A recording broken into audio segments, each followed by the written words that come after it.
I think that across Virginia, change is going to happen really slowly and then immediately, because that's basically how change happens. So I think it's going to happen with all of these folks, having spent the last 2 days with them. The excitement that they've got for what they're about to take on is it's infectious, and it's only going to spread, but it takes a while for that to spread. And it also takes a while for, as I heard the other day, it takes a while for all of the mechanisms of schools to catch up to the vision of what schools look like. So we can frame the vision, but changing all those mechanics is going to take a long time. And that's going to happen really slowly. And then it's just going to have happened. We won't even have noticed that it happened. It'll just be how things are. So that's how I feel like it's going to look. Right now it'll look really similar, but it's almost like, I've heard bamboo grows that way.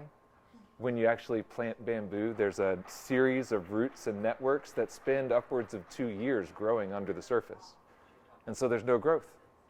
And then all of a sudden, year 3, it shoots up like 6 feet in a year. All in this change that we're talking about in Virginia, all the roots need to set in the ground, and that's going to take a while.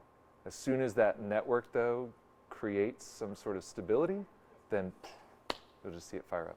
I think the biggest obstacle for this change to occur is being inside one's comfort zone and how uncomfortable it is to move outside of that. I know it's in the word, comfort zone, so by default, it's a difference. But I think that's going to be the hardest part, is to get people energized enough to, I think as Ted Dinnersmith had said before, to for the sprinters to sprint, they're already sprinting.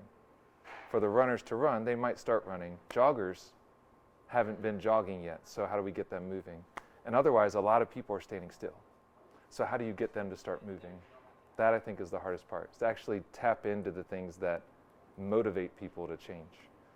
And to find that is really tricky. It's not going to be with any sort of carrot and stick methods, though. It's not going to be with the kinds of things that you can scare people into taking steps or set up high bars of expectation for them to take steps or add funding or reduce funding or anything like that. It's going to take a commitment to a community and a willingness to move in the direction that they need in order to fuel that.